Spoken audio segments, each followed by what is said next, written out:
ഞാൻ ഈ 4 കഷ്ണത്തിനാണ് 150, 100 പറഞ്ഞ് 150. പിന്നെ അണ്ണൻ സാപ്പ് ഇട്ടിട്ടില്ല എന്ന് പറഞ്ഞ അണ്ണക്ക് ചോറ് ഞാൻ തരാം. 200 നമ്മളതിനെക്കാളും പാവപ്പെട്ടതാണ്.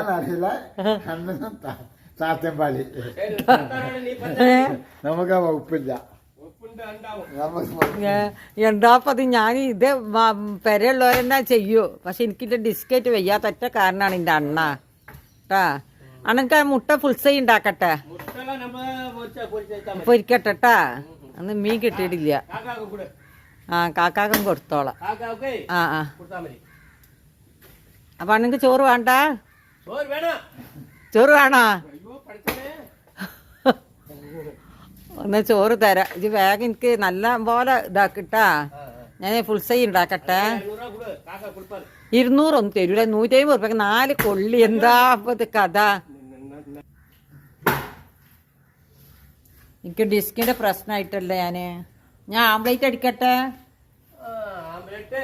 ആ ആ 2 മുട്ടയായിട്ടാണ് കേട്ടാ ഫുൾസൈ. 2 കോഴിമുട്ട എടുത്തിട്ടാ ഫുൾസൈ. വേ എടുത്ത് കിട്ടണ. പാവാണ് അണ്ണന്. എൻ്റെ വിറക് കൊത്തിയിട്ട് വിറകേരൊക്കെ എടുത്ത് വെച്ച് തരുന്ന കണ്ടില്ല. അത്ര സ്നേഹം എന്ന് പറഞ്ഞ ഇവരെ സ്നേഹിക്കാൻ പറ്റുന്നവര്.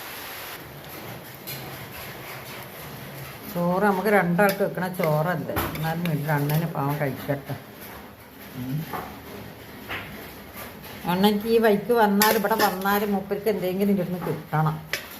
അതാന്ന് വെച്ചിട്ടുണ്ടല്ലോ. എൻ്റെ ചോറാണെന്നറിയ സാരില്ല. ഞാൻ ദോശ കിട്ടും. വിശക്കണ നേരല്ലേ, ചോദിച്ചതല്ലേ.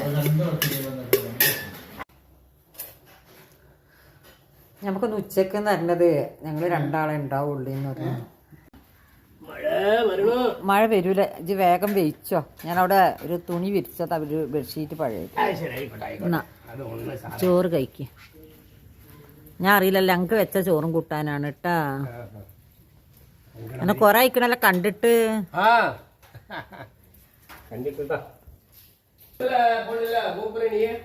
എന്നാ മുരിങ്ങാക്കായിന്റെ കറി ചെയ്തോളൂണ്ടിട്ടാ. എനിക്കൊരു യൂട്യൂബ് ചാനലൊക്കെ ഉണ്ട്. അണ്ണക്ക് പറഞ്ഞാലും മനസ്സിലാവില്ല. 2 മുട്ടന്റെ ഫുൾസൈ അത് കഴിക്ക് കേട്ടാ. അന്ന് മീനൊന്നും കിട്ടിയിട്ടില്ല. എന്നാ വെള്ളാച്ചാറ് കാണാ.